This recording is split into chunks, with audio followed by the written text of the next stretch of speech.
For anyone watching this that isn't aware that we broke up, we dissolved our LLC. Oh, you went to the government level of ending it. Correct. Like closed the company, empty apartment from Ocean Avenue. The only thing that changed from that we wrote it on a couch somewhere and to the album was the electric guitars. We were just trying to get our heads around what was happening. We had, in a very short period of time, gone from putting the last few days of the studio on a credit card to we're at Sunset Sound in Hollywood with a meal budget.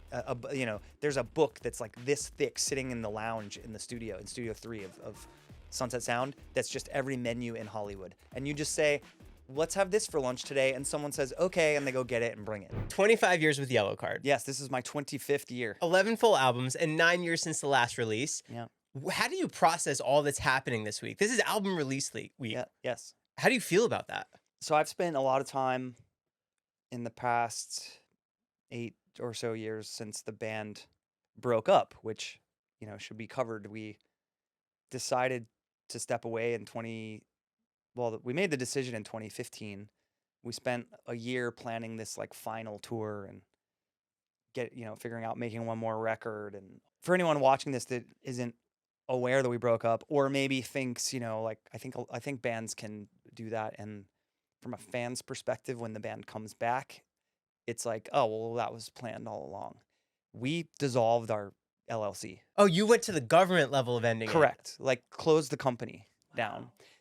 Had, the storage unit with gear was like, anything you don't want in here, if you don't take it now, it's getting donated to music schools and liquidated. Yes.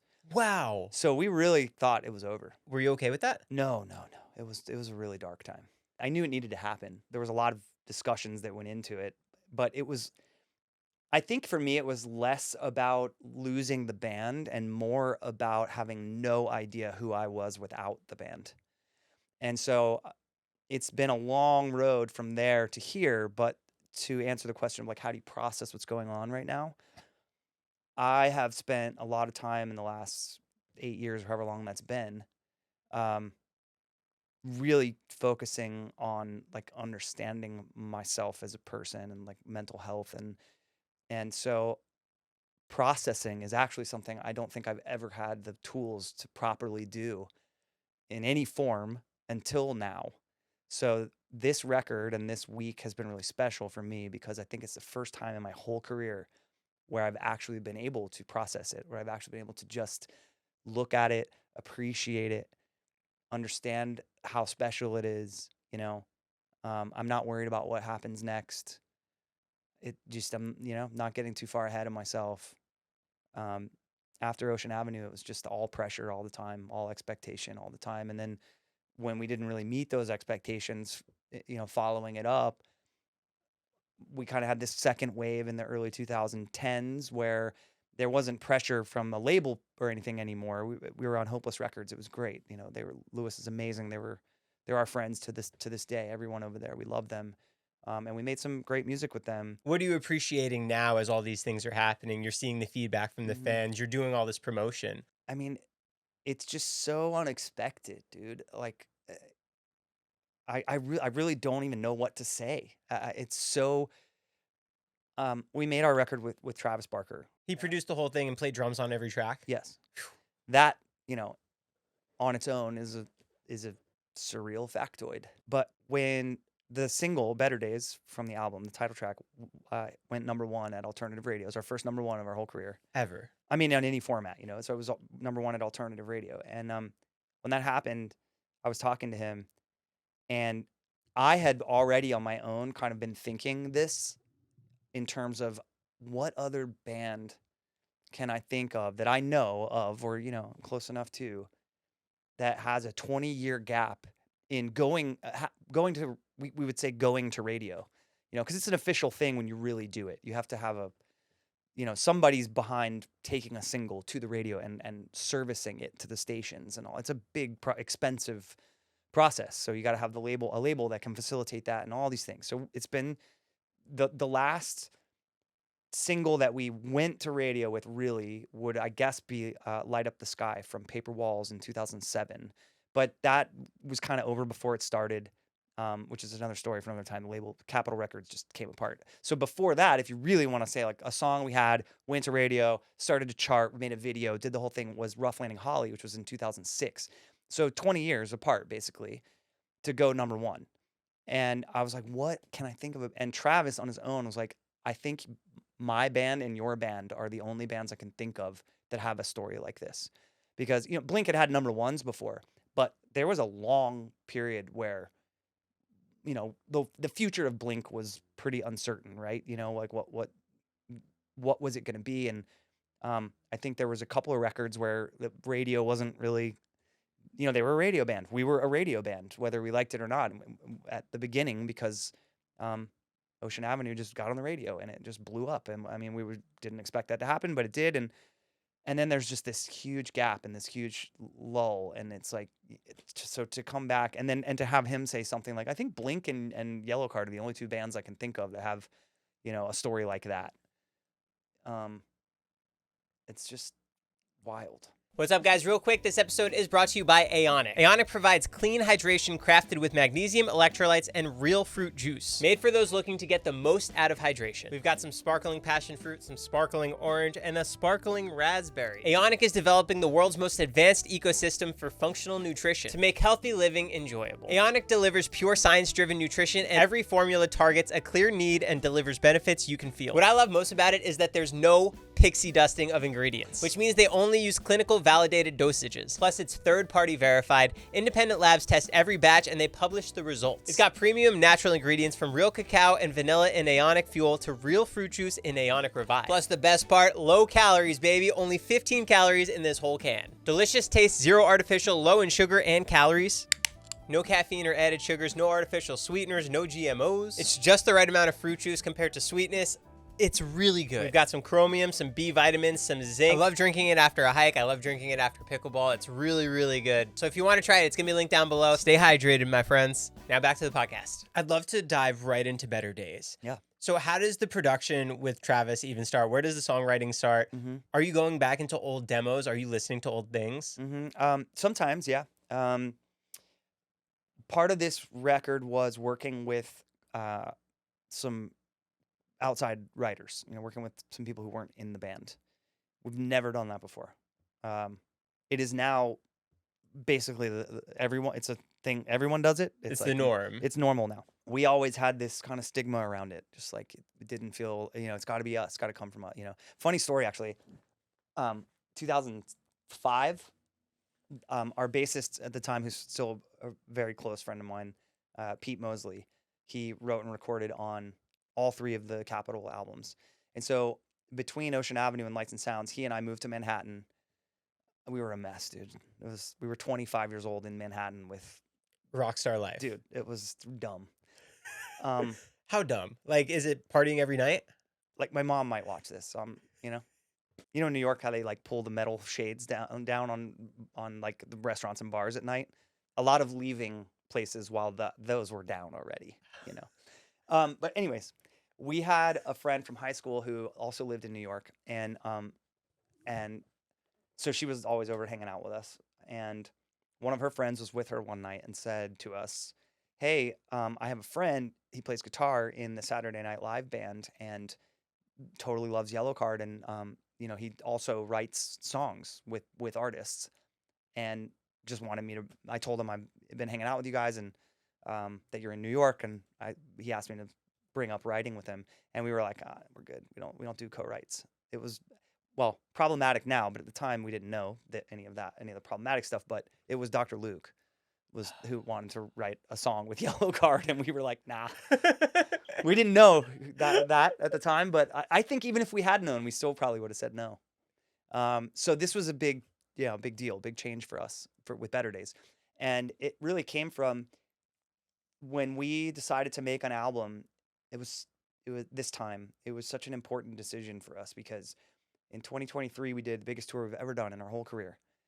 It was 20 years of Ocean Avenue. It went off just perfectly. I mean, did it exceed expectations? Dude, when we saw the venues that Live Nation wanted us to play for that tour, we were terrified like, 6 months, 8 months before the actual tour. We were like, what do you mean? How are we going to sell this? Yes. And it was like 96% sold out. We sold like 5,800 tickets a night or something, which is bananas for us, dude. That tour ended, and it was like a moment of, did we just hug it out? Like, is that it? It's over. Because we've been on the backslide of something like this before, and it's awful. It feels awful, and we're on top of the world right now. Do we bail again now? Or if we're not going to bail, that means we're making a record.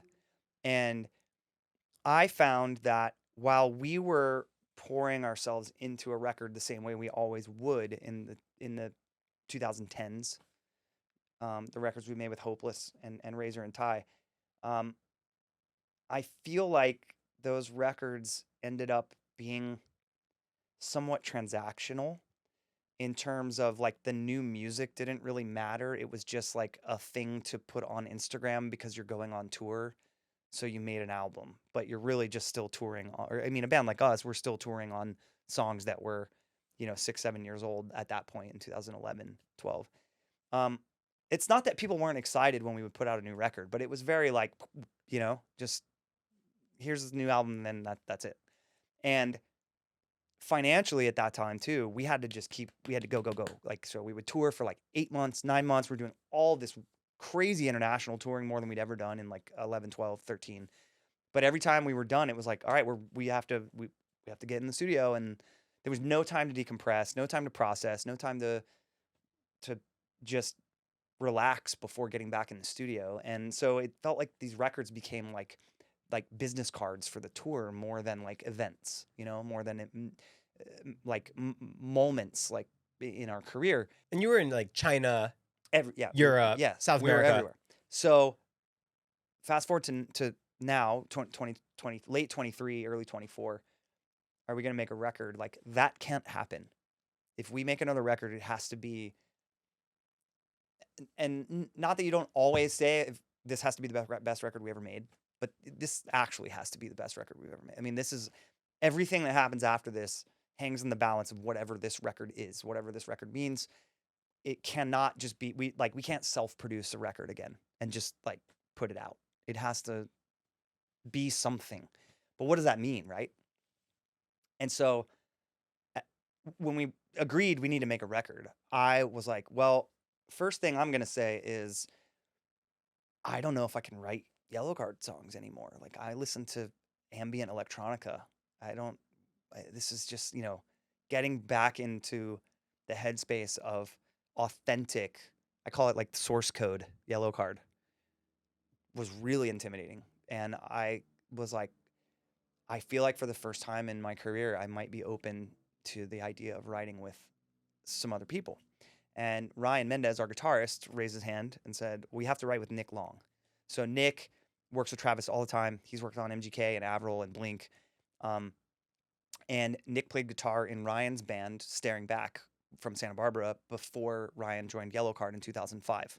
So Ryan's been in the band for 20 years, but he was in a band that we had toured with, like, in the van back in like 2001. Crazy. And so that's how we knew him. And so anyways, he and Nick have stayed close through the years, and Nick has built a, really successful career for himself as a songwriter.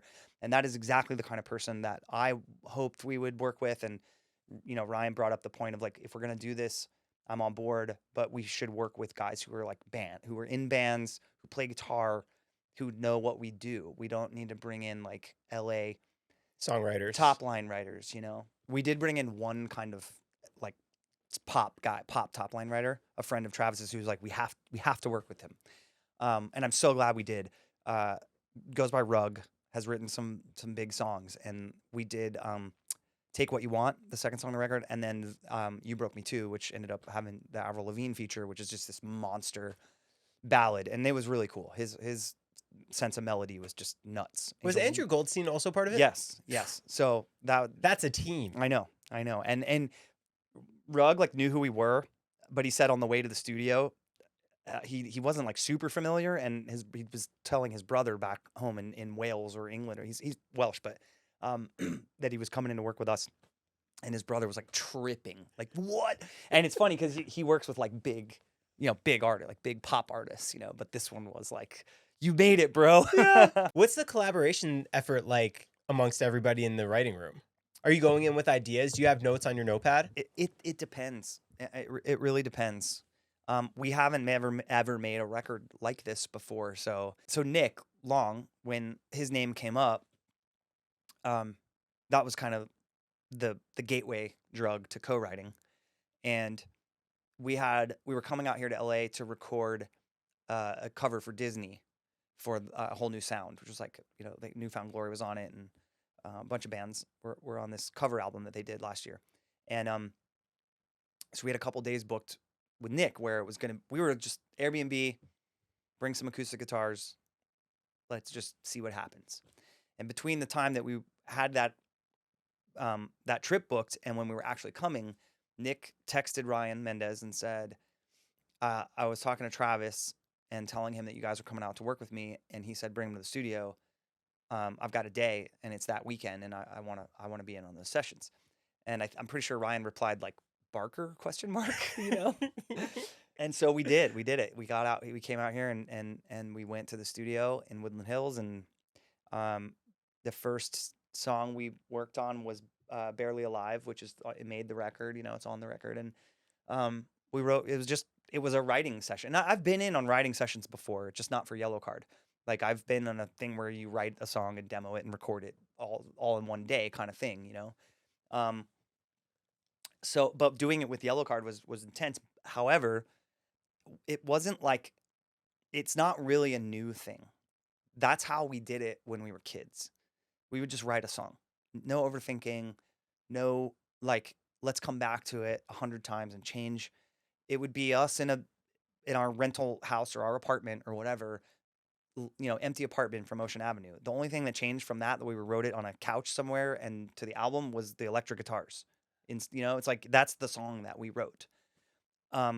So this was, I think, one of the reasons we were able to kind of catch lightning in a bottle with Better Days and like find this core sound of Yellowcard that I think people have maybe been hoping for or looking for a long time, but we just didn't want to force it. We just didn't want to like, okay, well, how do we make an album that sounds like Ocean Avenue and make people that's just not how it works. I think the way we did it this time was that we went back to that style of songwriting. And that was all Travis, that's him saying like, you got to trust the process. We're going to write a song. If it's not the best song, we're going to finish it anyways. And we're going to write another one tomorrow, and we just keep going, we keep writing. And I think that on the spot sort of improvisation and impulse, instinct, all those things, like that's how we wrote songs when we were kids, and how you got an album like Ocean Avenue. It's just been a long time since we've written that way. I mean, we immediately followed Ocean Avenue up with moving to New York and like getting our first primitive Pro Tools rig and, demoing all these ideas and sounds and guitars and totally different process immediately back to back. And we never really went back to the original method. We just started demoing stuff after that, Right. Demo up some music, and I would write a verse over it, but not sitting there. How does this feel in the moment with a lyric and everything? And we spent a year making Better Days, so there's a lot of stuff that we did come back to and tweak. So it's not that we didn't change things along the way, but there was never the only piece of music on the album that was only a piece of music that I then completely on my own, like, bottle of wine, 3:00 in the morning in an Airbnb in out here in LA while we were recording, wrote all the lyrics and melody for is City of Angels, the kind of electronic one. Travis had that demo just sitting on the table. It was like, this has not been used for anything, and I love it. And I was like, dude, I love it. Like, we have to put that on the album. And but I think because we were in this like write it all in on the spot, with Nick and Andrew mentality already, that's I was able to just go home that night and write a whole song, like write all the I came in the next day, I was like, I got it. I wrote all the lyrics and melody.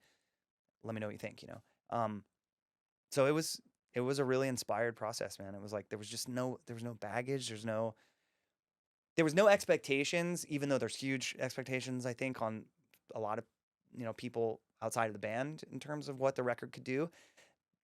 but I think we were just so pumped on the process and so blown away by the fact that we were doing what we were doing, where we were doing it, that we just found this like trust, this like internal, just it's gonna be fine. This is gonna work. It's not about expectation. It's about enjoying this process and letting everything else do what it's gonna do. But kind of feeling like inherently it's gonna work because this has been such an incredible process. When the album is finished and you guys are all going back and it's being mixed and mastered, are you just anxious waiting to play those songs live in the new set? Yes, of course. Yeah. I think um so well, we did something we hadn't done in a long time. I think the last time we played a song that was not released in any form, um, just like, hey, here's a new song for at a show, was in 2010. Oh, Um, wow. at the Glass House in Pomona was kind of like a comeback show for us. We had taken like a little over 2 years off, and we had already recorded what became When You're Through Thinking, Say Yes, which was our first record with Hopeless, and so we played the first single from that before the album was out or before the single had been released. But that's the last time we did that. So fall last year, November last year, we were in Europe and we were like, let's just put Better Days in this set. Let's just go ahead and rip it. And it was so great, dude. It was just, I mean, people were really excited, obviously, to be at a show with your friends where it's like you're getting this kind of, I think, unique experience. Like, wow, the band's gonna play a song no one's ever heard before. But then you also realize that there's like meat on the bones of that song because it was it was you it was intense. You could feel um, the connection of like the music we're playing with the people watching, and it's like that's just not always the case. I mean, you'll go put out a record when the songs are actually out, and then you got this like trial and error of like, well, we tried to play that song and it was a total bust. You can just feel it. There's no vibe. This song was not even released, and there was tons of vibe. I think that's what's so beautiful about Yellow Card songs is that it does translate so well live. And Mm. even they say how if you play a song acoustically, that's really when you know you have a good Yeah. song. Do you believe in that? I do. I think Rick Rubin said something along the lines of if you can't pick up an acoustic guitar and play the song, it's not a good song.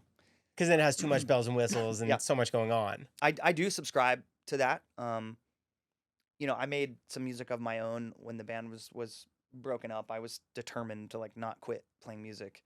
It was hard, but I put out like 3 EPs and I toured in a van again and I just tried to keep going. But the third record I made is like really electronic driven and ambient, but I made sure that at the core of the songs, they were a vibe when I just played them on an acoustic or just on a piano. Right. Most of that stuff was more piano driven, but I think it's the same. Yeah. I think Rick Rubin's point would translate to playing them on piano as well. Can we go back to the beginning of Yellow Card? Back to when you guys get the first Capitol Records deal. Is it all systems go once Way Away hits radio? It was pretty intense, yeah. Yeah, we were way out of our depth, we had no idea what we were doing and Was there a mentor for you? no. No one was taking you under their wing. No, I mean that's part of the saga, For whenever I get into this stuff too, like I think it's important to know, like I really speak for like myself and my own kind of experience. I don't try to verbalize how anybody else in the band was feeling at the time. Obviously, we've had multiple member changes for multiple reasons, and I just try to like take responsibility for my role in it, good and bad, the best I can. But it was just an absolute blur. It still is in my mind. Like, I don't have near the amount of memories that you might think I would have of that time. There's some pop out. I remember watching the video for Way Away on the bus for the first time. I remember like this banner my parents made on their balcony at their beach house when we came home for the first time. Welcome home, Yellow Card.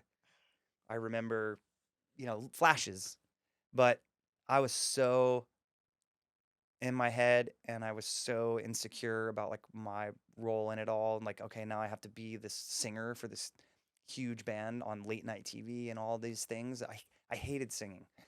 I was a theater kid my whole life. Did my first stage play when I was 6 years old and was determined to, head to New York and do do Broadway, but not musical theater.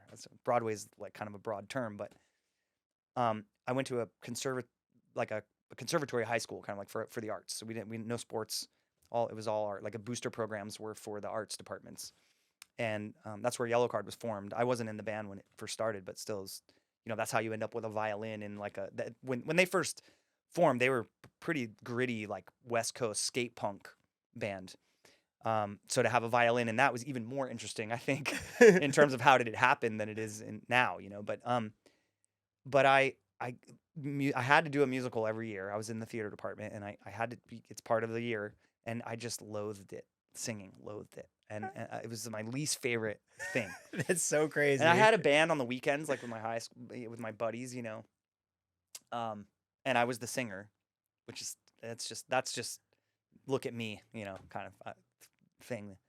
I had to be the singer, even though I didn't like singing. Yeah. But singing didn't really matter in my weekend band. That's kind of the point. It's like then all of a sudden, my nasally, trying to imitate Billy Joe voice that I was using in my high school band, I have a major label record deal, and like we're going to play on the Video Music Awards. I never took vocal lessons. Nothing. I lost my voice all the time. I was so stressed out. I was drinking way too much. That evolved into other things as well beyond alcohol.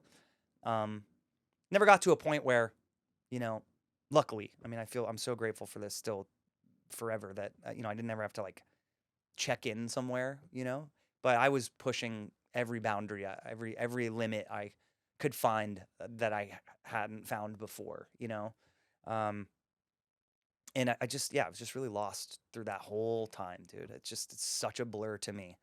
When you're getting opportunities to play MTV and do the late night and do Conan, are you understand like the possibility of what it could do for your band? Yes, for sure. It's that's part of like the overwhelming nature of it. And then back then, my brain immediately went to, you're not good enough to do you're not gonna sound good on this. Like this could do this for your band, but it's gonna hurt your band because people are gonna hear how you sound on this show and know that you're not as good of a vocalist as, Patrick Stump or Brendan Urie or whoever. Because I'm still not as good as those guys. It's different now. I don't have this like core like hatred of singing because of how much it stresses me out anymore. I have taken vocal lessons, and I don't drink like I did when I was 23 years old, and I know what I enjoy listening to our band live now, which is a huge breakthrough. I hear clips back, especially now. I mean, literally like this tour, for example, like if I see a clip of a show, it feels good. And it's not an ego thing. It's like, it's just a confidence building thing where when I hear it back and I feel good about it and I get excited about it, I'm like, okay, well, we got to keep ripping these shows because it's just getting better. And that is all mental. Dude. It's all mental. It is. It's like your larynx is right here. Your shoulders are right here. If your entire life is consumed by stress and anxiety and reactivity, as mine was when I was young and the band was just exploding, every muscle in your neck is squeezing your vocal cords around it. And it's not even necessarily like while you're playing the show, but during the day while you're talking, I was just tense always. I was just this huge ball of stress, dude. And it's just taken me a long time to like understand that side of myself and like how to avoid, those triggers. And our monitor guy, is my buddy Hayden. He's legend, and he's just so good at his job. And he will tell you, I know when you are absolutely ripping at a show because I can see your shoulders. I can tell where your shoulders are sitting. Because you're relaxed. Yes. And that, again, it translates into like your everyday life too, because stress, you get sick, it's just bad for you. It's just all bad for you. Yeah. I'm so glad you found that for yourself. Thank you. Meditation. It's been a big like it's been a very eye-opening experience in terms of how well it works at eliminating that reactive side. When do you find time for that in the tour now? Do you do it in the morning? 10 Whenever? minutes a day, yeah. Wow. Yeah. Yeah, reactivity is a funny thing, because it's like it comes from a place of, I think, in my case anyways, of like being really passionate about what I'm doing. But if you externalize that passion in a negative way, which I did for so long because I would feel the pressure of whatever situation, you know, and then something would go wrong at a show or whatever, you name it, and I just would explode, it's just short fuse, just explode. And like what I've learned meditating is that extra space in your brain that you realize is there for those thoughts, even the bad ones, to happen, but you don't have to act on them, you know? You can just let them fly on by. And like it's changed my life, dude. I mean, it's yeah. When I first started doing it in 2020 is when I had a really close friend of mine since high school, that got trapped with me here in LA. Actually, he was coming back from a job in Europe and was going to go to New York. He's an actor and had been doing film acting and was going to go to New York to get back into live theater, and was like, "Can I stay with you for a week so I can get my stuff out of storage in LA and go to New York?" And the week he came here was The locked down. shutdown. Yes. And I was on a small blip where I had left Nashville and come back out to LA, and it was short lived because the pandemic was freaked me out and I couldn't tour. I couldn't. This is while there's no yellow card, I was scraping by as it was, and now I couldn't play any shows or like DJ any emo nights or do anything to pay the bills. So I left. But either way, um, he was with me for a month and had already kind of started his journey with meditation and mental health. And I I had certainly already done, like, without any instruction, just kind of like started to think a lot about the past and why did the band break up and what was my role in that and those kind of things. But my friend Patrick Husinger was like, you need to try it. In fact, he was like, I'm gifting you a membership to the Calm app. Greatest app ever. Yeah. And so we started doing it every day. And I carried it really well through that year. It's been kind of, I preach it, even though I don't practice it as much as I probably should. Um, Lately, like as we speak, I'm really trying to like make it a daily practice again. Yeah. But for the first couple years, it was a big part of my life. And there were so many moments in my life where like, once I got in the rhythm of doing it and really started to learn about what it was doing in my life, like, where I would want to do a thing, this part just didn't even have. I would feel it go and then be like, wow, you didn't slam the car door or whatever it may be. Like you would normally, you would. But it's just you're just fine.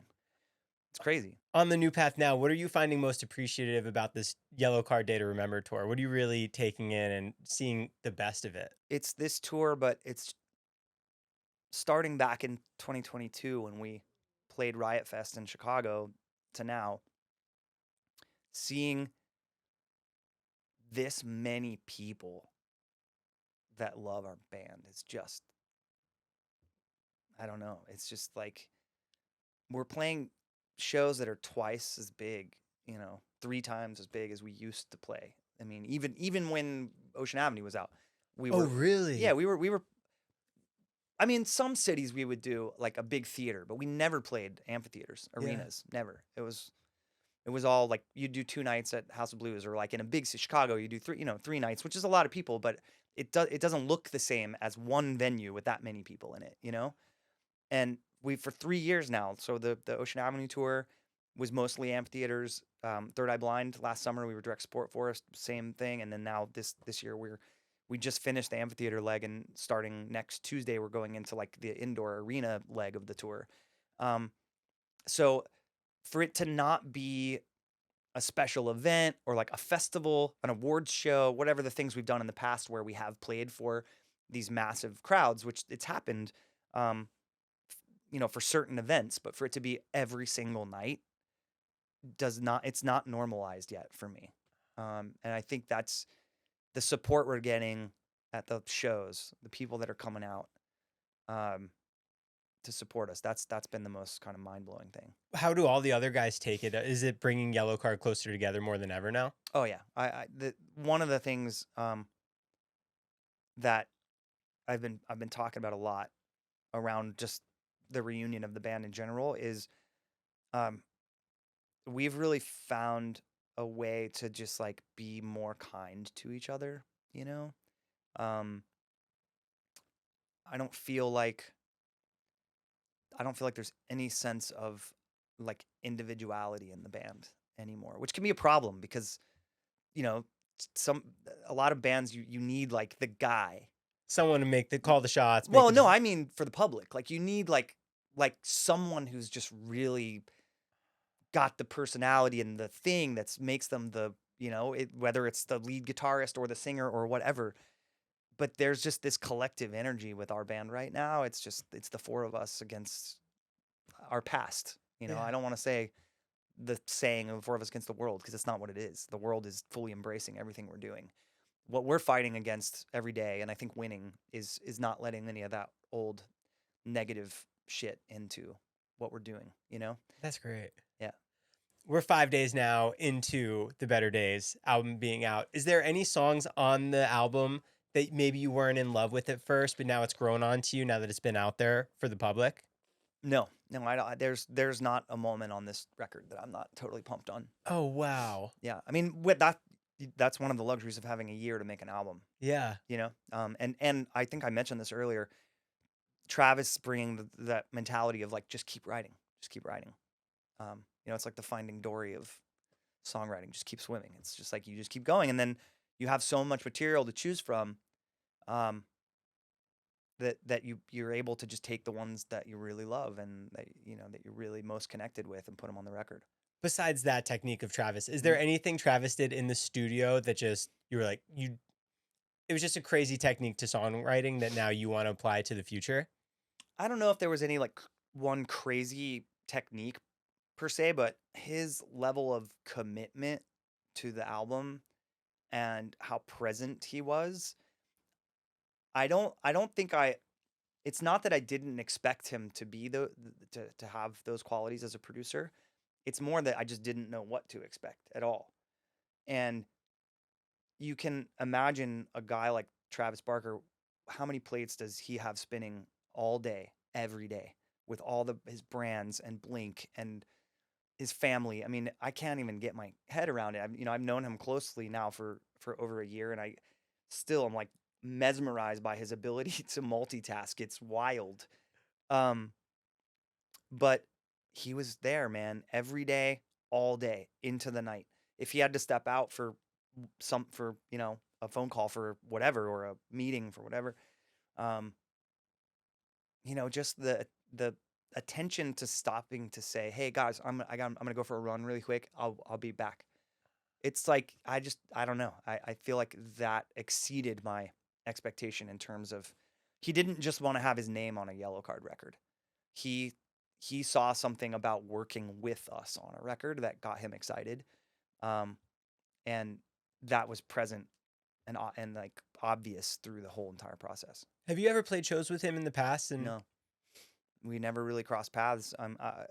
I've met them, in passing. I have a friend that I haven't spoken to in a long, long time, but back in the early days, the Ocean Avenue days, the Capitol years, we were so close. And he was kind of day-to-day manager for Blink back then, so on self-titled, and so I went to some shows with him, and Tom would give us shit about making out and stuff, because we were just such good buds. But that was it. It was just brief kind of interactions. Hoppus had us on his show on Fuse that he had for a while one time. Who knows where that relationship goes from here? I mean, obviously we're all like manifesting Blink tour, like, but it's there. Who knows? There's don't. That's the thing nowadays. Just don't get ahead of yourself and think good things will come. what's your favorite thing in this new world of music being released? Do you enjoy doing podcasts? I do. Yeah, I really enjoy talking about like the then to now. It's something that fascinates me, and I hope that my I try to be like as candid as I can about like who I was and kind of like who I'm trying to be now. Um, and I hope that that people can take something positive away from hearing that story. Um, because given my tendencies as a young man to let negative energy win so often back then with all the things that have happened. And, you know, I could have easily, like, I could easily not be here. Like, I mean, not in a tragic way. I just mean the band talking about music, doing music. I could have just said, you know what, fuck this, man. Band's breaking up, but something like always kept going in me, and always just wanted to improve. Later in my career, has wanted to like improve, not as a musician. That's of course there, but as a human being, you know. And so, I think I like talking about that like more than I do talking about the music. It's just such a, um, I don't know. It's been such a change for good Yeah. in my life, you know? How do you think you've improved as a songwriter? Well, it's a tricky one because I stopped writing songs, you know, with lyrics like 5 years ago, 4 years ago, and I just started just doing instrumental. Like, I really want to get into scoring, which is a whole nother conversation. But What kind of cinema? outside of the band, I want to get into film, you know, just whatever that may be or mean. Um, so I started just doing that and just sit around and just make sounds, you know. So I kind of just stopped being a songwriter for a long time. Um, and that was part of, I think, circling back to like talking about the record and the inception of it, was like, I think I might need some help. Because I haven't done this in a long time. But this process, working with Nick and Andrew, and then having Travis, just like someone like Travis that you've listened to and for lack of a better term, kind of idolized, you know, for your whole adult life, being face to face with you, like supporting you and telling you to shake off all of that insecurity and shit. Um, like I, I can't tell you the last time that we were release week of an album and I can't wait to go make another album. You know what I mean? Like, I'm already just counting the days till the tour's over so I can get home to my studio and like just pick up a guitar and like start sending stuff around. You know, that is not normal for me. With it being 9 years since the last album, did it feel like you had all this built up inside you that you could just now unleash onto the album? Lyrically, you mean? Yeah. Some yes, some no. I mean, some of what I get into on the record is being a dad for the first time. You know, that's been quite a big change in my life. Um, my wife coming into my life and absolutely improving it in every possible way you can imagine your life being improved, you know? So I've had some big life changes that weren't 9 years ago. Um, I think it's more present than 9 years. I think a lot of it's about the band healing now. It's kind of like, um, what it's been like since we've been back together, and the life experience we've shared, I think, is a lot of what the record's about. I don't think I went back. We've covered it. It's, you know, the like pain of that time, and that's what that record 9 years ago. That's what that record's about.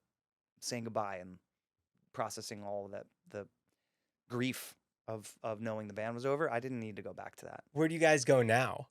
Do you Vegas. because for when we were young, um, it's so hard to talk about where we go now. It's been 20 years since we have had to make a decision about where to go now.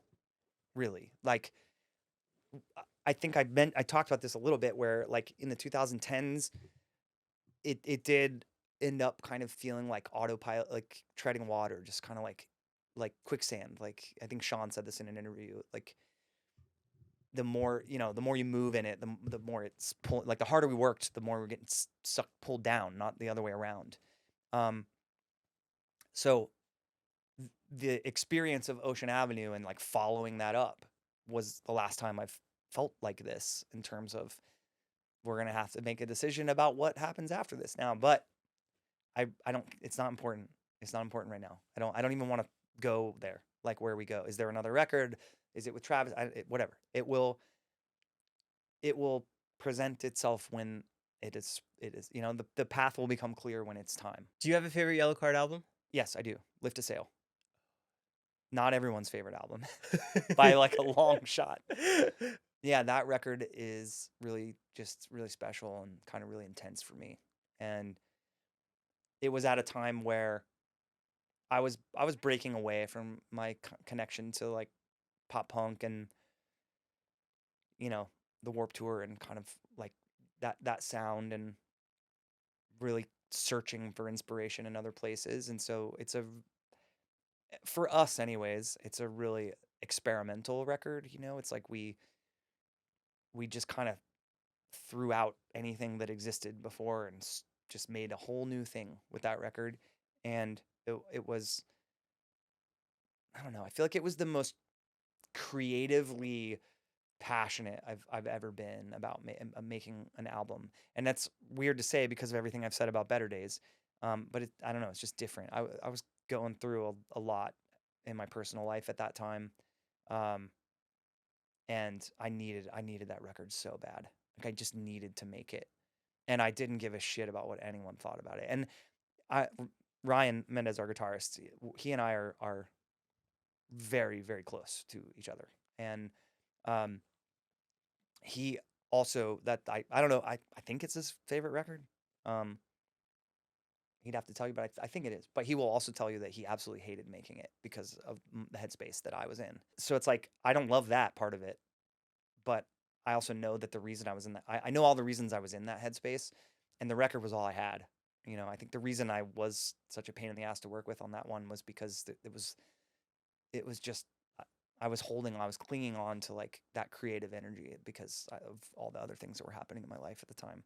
And yeah, I don't know, I love it. I love that we tried to make this like mid-tempo alternative rock album, and it love, whether you love it or not, like that's what it is. It's what it is. It's what it became, you know. And I don't know, the songs just feel so massive to me. Last year with Third Eye Blind was the 10th anniversary of that album. So I was kind of shocked that everyone, that the other three guys in the band were like, yeah, let's do it. Because I was like, hey guys, what do you think about maybe playing some Lift Sail songs? And everyone's like, yeah, we should, because we're going on tour with Third Eye Blind. We're gonna be playing for like 90s alternative rock fans. And ugh, dude, it was epic. Like that set list last summer was probably my favorite set list we've ever played. We did this thing when there's a song on the self-titled record called "The Hurt Is Gone," and it's like 7 minutes long or something, 6.5 minutes long. We carried the Lift to Sail energy into the last record too. We just didn't give a fuck. We were just making rock and roll, you know, no genre, just um.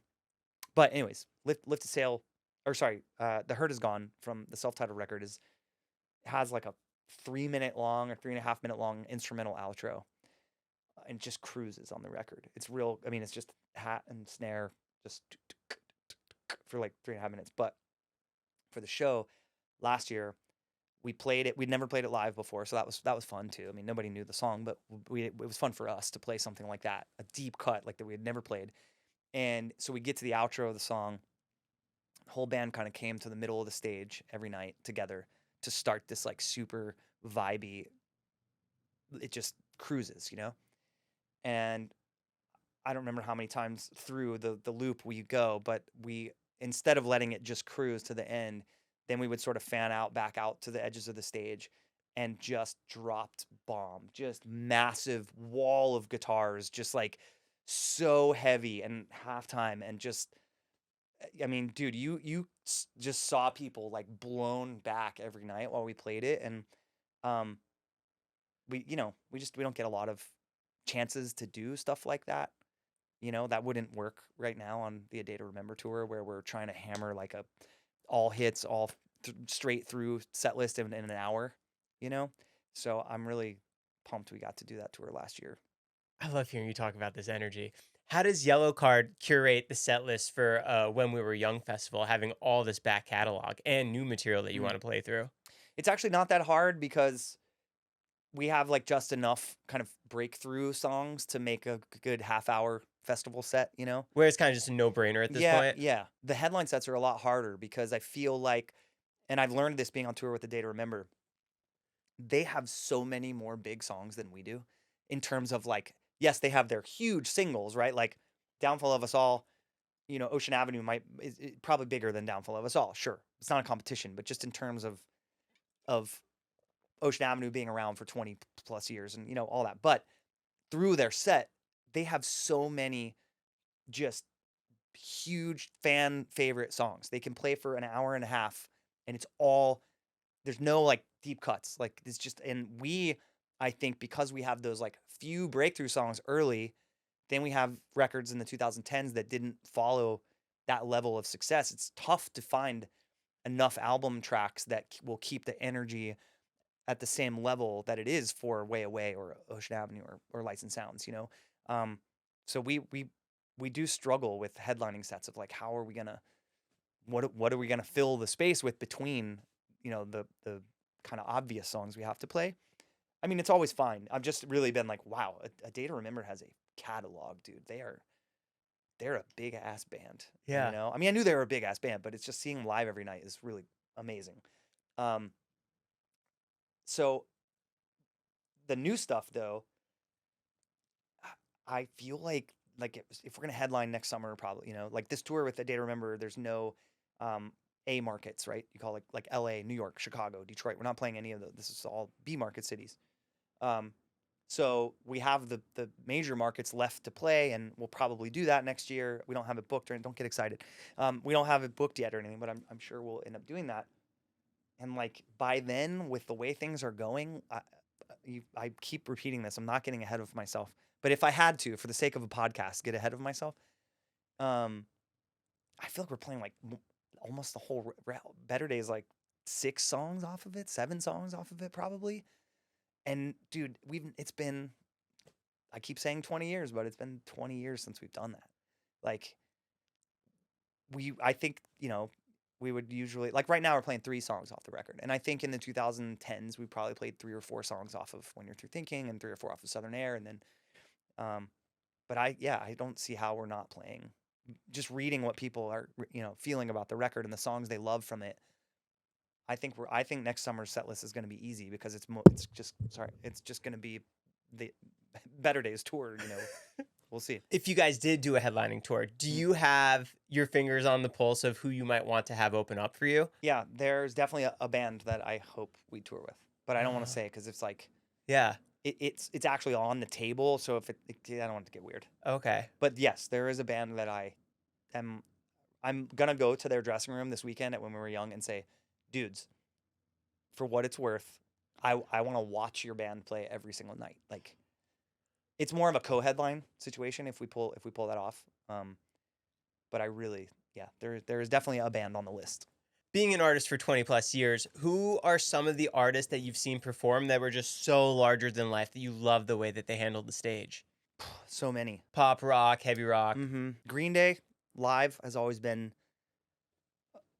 an inspiration for me, in terms of how the show never stops. There's music playing from the minute they get on stage. And what's funny is, as much of an inspiration as that's been, we've never done it. We've never really tried or pulled that off, but we're doing it now on the Day to Remember tour. We start the show and it doesn't stop. The one kind of long talk break that I take, we're still playing underneath it, and I wish we had been doing it like this forever, man. It's so, the way you stay connected with the crowd, not just stopping after every song, is, I mean, you have to plan the set pretty carefully so you have time to hydrate and all those other things, But we spent a long time putting this show together and had all of that in mind. Like, okay, well, we could do a little interlude here. We could put like a track here in between so we can get some water or whatever. And we're doing all these really fun like 80s film throwbacks in the show. Like there's a bit where I come out I wait for the sound which cues up with the film when E.T. puts his finger up at the end of the movie and it lights up, and I have a light on my finger that I hold up to the crowd, and everyone holds their phones up, and then the band comes out and hits these huge chords with the orchestra that's playing on the track. So we tried to just put together, I think this is our first real show, I don't think we've ever put on a show that's this, for lack of a better word, like entertaining. I think we've always been a solid live band, but this show is cool, and we're only going to build on it too. Like if we're going to headline or co-headline next year, we'll be playing a longer set. We'll put in some more new songs, and I definitely want to go even farther with kind of the theatrical nature of the show. It's just been really fun, man. And you see a lot of comments about it too. You know, people are like, "Dude, Back to the Future in the show, so sick." Speaking of theatrics, what are your top 3 scores? Dude, tough. Empire Strikes Back, Dune. There's like a billion of them going around in my head right now. Interstellar. I was going to Probably. say Interstellar. Hans Zimmer gets 2. That's gnarly. Have you seen him live? No, He plays at the Bowl a lot. I know. It looks. Did he do a show at the Sphere? I don't know. I saw footage that looked like it was because there was like a dome of LED wall kind of above them. I'm like, where else would that be? Yeah. But no, I'm dying to see that show. I just think the timeline is so crazy how the Ocean Avenue 20-year came around. You got to play those songs again. It got you into the mindset. And then you got to dive back into what, like you said, the coding of Yellowcard is for better days. The timing of it is pretty fascinating. You know, I mean, if you think about right place, right time, the first time we came out here from Jacksonville, Florida to like live out west, to live in LA. Was that a big risk? Oh, totally. We like I took my scholarship money out of school. And Oh, wow. well, not scholarship. I had like a prepaid college fund that my grandma did for me. I took that cash and left. Gone. Dropped out. You were of betting school. on the band. Yeah. And we came out here and just we're doing the same thing we were doing in Florida, just more. Like that would one of the motivations for coming out here was in Florida, we could, we played Jacksonville, Orlando, Tallahassee, Tampa. You're done for the month or 2 months. You can't keep, here it was like immediate. And we had friends and bands out here, but it was like you can play 4 different cities every single weekend of the month in California. And so that we just came out here to be a band, like to just play shows. And like, we really wanted to get on the Warped Tour. We had a tiny little record deal, which felt like a spark, but we didn't know that the music we were making in terms of genre was about to be the thing, and it's just, I was born the right year to be in a band that made an album in 2003. I mean, it's crazy. And then to not, we didn't say, oh, well, it seems like this is all coming back, so we should do the band again after we had disbanded, broken up.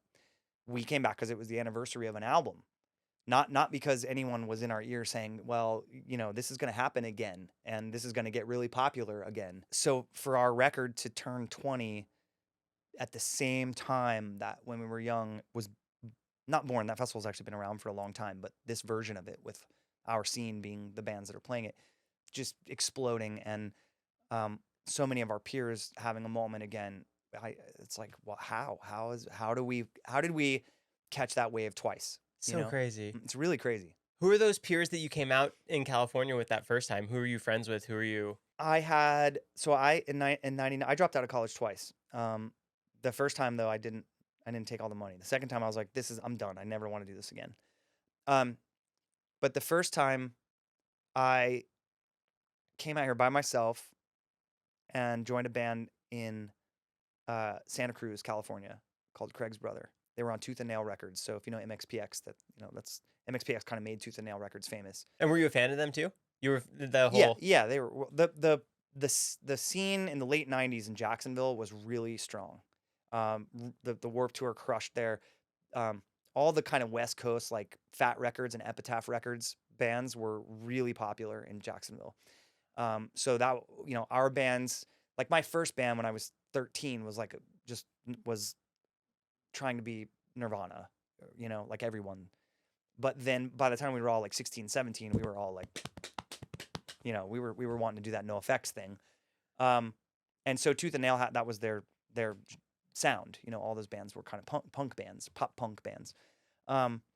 So yeah, it's a long story, but I had surgery over like the Christmas break of that year, my first semester of college in '98, and I'm gonna sound like a really, really old man now, but it was like, I'm just on AOL, just scrolling through stuff, and went to Craig's Brothers website that at the time was like bands had their first websites in 1999. And they've just at the top of it and just like a block, just text font, whatever, that we're looking for guitarists. Our guitarists aren't in the band anymore. And we had their record because it came out on Tooth and Nail. So me and all my friends loved this Craig's Brother record. It was called Homecoming. And it was a pager number, drummer. I paged him and he called me and he was like, well, we kind of meant like here, like locally, like we're not like a big band, And I was like, I don't care, dude. I got to get out of here. And he's like, well, send me some music. So I FedExed him a cassette tape of my high school band, waited, got a call. He was like, yeah, this is cool. If you want to come out, come This is out, absolutely incredible. come out. And so I told my parents I was dropping out of school. My dad gave me a check for $2,000, which was very nice of him. But he was not, I mean, it wasn't like, here, man, I wish you the best. It was send-off money. It was like, good luck, bro. So I got in my car. I had a Ford Explorer at the time. And you road trip? And I drove from Jacksonville to Santa Cruz, California. My aunt, my mom's sister, she's passed away, but she was like my absolute just a soulmate kind of cool aunt, She went with me. She drove with me the whole way. So that was a whole rift in my family because she was like super supportive of it, and my parents were so pissed about all of it, But yeah, so this is a long-winded way to tell you of the bands that we kind of connected with when Yellowcard came to California. It didn't work out. I ran out of money. Like I didn't have car insurance or health insurance. I couldn't afford it. Like I wasn't that punk rock, like that's just not the family I was raised in. Like I was like, I got to go home. I can't, I'm not going to make it. I can't afford to do it, to live out here. But in my time touring with them, we played shows with some other Tooth and Nail band. We played with MXPX. We played with Slick Shoes. So I go home, went back to school. Florida State did not let me back into the theater program, made me audition again to the same program that I was in when I left. And I had to do the audition in front of all the professors and all the students. And then they were like, we're not letting you back into the program. So now I'm just at Florida State University, a public Florida State school, taking like liberal arts math and, college algebra, whatever. Miserable. It's like, this is not where I belong. Year 2000. Yes. What am I doing here? But I started a band. I had, in 98, I had a band. Like I left high school, went to Florida State, met some guys. We started playing. I left. I came back, started playing with those dudes again. So I always had music in my life, So I had this band in Tallahassee I was playing with, these buddies of mine, which rad. I'm still really in touch with one of them. Like he just came to our show in Tampa. I hadn't seen him in like 4 or 5 years, but he came and it's just rad. Like, dude, he and I would just sit in my apartment and write songs when we were 19 and like we still hang out. It's great. But anyways, I was friends with the guys in Yellowcard from high school, and over spring break of that year, there was some kind of trouble on the home front in terms of their singer was not going to be in the band anymore, and just come jam with us. And so that obviously, how that story ended. I ended up playing in the band, but once we were all playing together, I was like, we should move to California. I just came out with it, and everyone was kind of like, what do you mean? And I was like, well, I've been there and I've done it, and I'm telling you, you can play, like I said, you can play 4 cities, Southern, Central, Northern California, around the clock. You can always be playing shows. It's and I made that point too after we had gotten a record deal. It was like $15,000 we got from a tiny label in Santa Barbara. We actually had to pay. We would have put like the last 3 or 4 days of the studio on our own credit card to finish the album that year. But anyways, I was like, let's go. If the label's out there, I have friends out there. We can get some shows with Slick Shoes. We can get some shows with MXPX. We can, let's go. And kind of just like blind faith, the dudes were like, all right, let's go. And Sean and I, the violinist and I traded my car in for the van. We shared his car, his Nissan, I think it was a 240 SX manual, just driving all the way to California. So we had the van and his car, and then he and I worked all summer to buy the trailer to carry our gear in, and we left in like October to come out here and make the record. What became One for the Kids. And then you stayed here. I stayed. Everybody else went home and I kind of like got roots down. Like I went up to I had met some friends while in Craig's Brother in Ventura, Thousand Oaks area that I became really, really good friends with. And so I went up there after we did the record in Huntington Beach, and then I went up there, slept on their couch, and just started I went to the Chili's and I was like, can we transfer out here? I found a house for us to rent. And kind of once I had all that lined up, I was like, all right, y'all come out. So we're ready to rip. And So we never went back. So when you see that CD, that's all those memories coming together. Yeah. Wow. Crazy time. Do you remember the photo shoot for One for the Kids? Yeah, we were back home for before we did the album. Like after we recorded it, we deadheaded while it was like being made, like being, mixed and whatever. We deadheaded all the way back to Florida to play a show. And while we were there, another really good friend of mine from high school who went to our art school for photography, that's my elementary school classroom. That was my first grade classroom. So we went to Jacksonville Country Day School where I called them and asked for permission to go and whatever, do a photo shoot. And so we shot on the playground and in that classroom. And my friend Tracy Densford took the photos. So it's pretty cool because it's all connected to the origin of it all, So then prior to Ocean Avenue, did you have a good feeling that album was going to break through? We don't know what breakthrough meant. We were more, I think we were just trying to get our heads around what was happening. We had in a very short period of time gone from putting the last few days of the studio on a credit card to we're at Sunset Sound in Hollywood with a meal budget. There's a book that's like this thick sitting in the lounge in Studio 3 of Sunset Sound. That's just every menu in Hollywood. And you just say, let's have this for lunch today. And someone says, okay. And they go get it and bring it. I mean, that doesn't happen for anyone, at least probably in rock and roll, with the exception of like 5 bands anymore, probably. But nonetheless, that was part of the recording fund was food, we were more just kind of tripping on all of that than anything else. So the idea that the album was going to be like this hit thing didn't really cross our minds. We knew it was, we knew it felt bigger and more special than anything any of us had done in any capacity at that point, or up to that point in our lives. But like being on the radio or winning a VMA or all none of that was even remotely close to the forefront of our mind. We just wanted to get on the Warped Tour. That was one of the reasons we came out here. We're like, if we play enough shows in Southern California, we'll be able to get on the side stage at Warped Tour someday. That was us The at side stage. Yeah, that was us at 21. Like that was our dream. Do you think there's a defining moment for you in Yellowcard? Yeah. I don't think it came until October of 2022 when we played Riot Fest. For me. That was the most clear-headed, open-minded, positive version of myself that I've ever been while playing in Yellowcard. Was that night. So I think that was a real major turning point for me in terms of wanting to move forward and keep doing it, and kind of feeling like it was all of a sudden it was more about felt more like opportunity than baggage.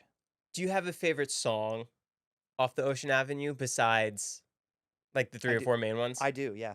Back Home, the last song on the record. How come?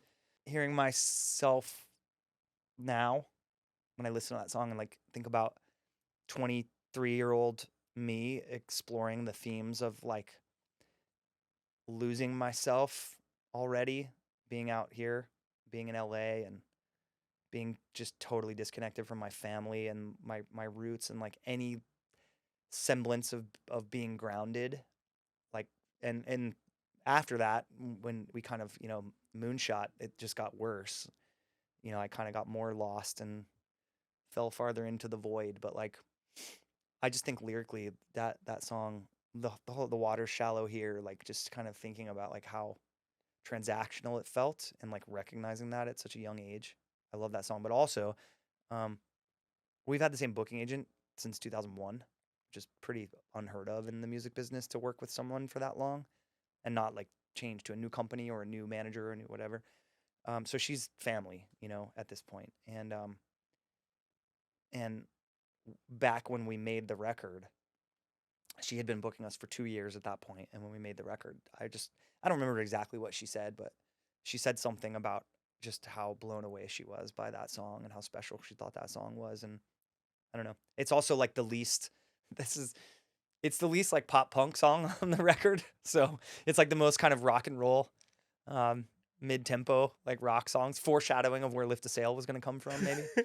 But I love that record. I love the bridge of that record or that song. Super. Now listen to it after we talk and listen to that bridge and just think Third Eye Blind. Think about how pumped I was to tour with them last year when you hear the like cadence and melody in that bridge. It's just me just trying to be Stephen Jenkins. This has been so cool getting to talk to you. Yeah, man. Thanks for having me. Thanks for coming by. Of course. Better Days is out now. Thank the Maker Podcast. We'll be link down below. All right. Cheers. Awesome. Thanks, guys. That was so good.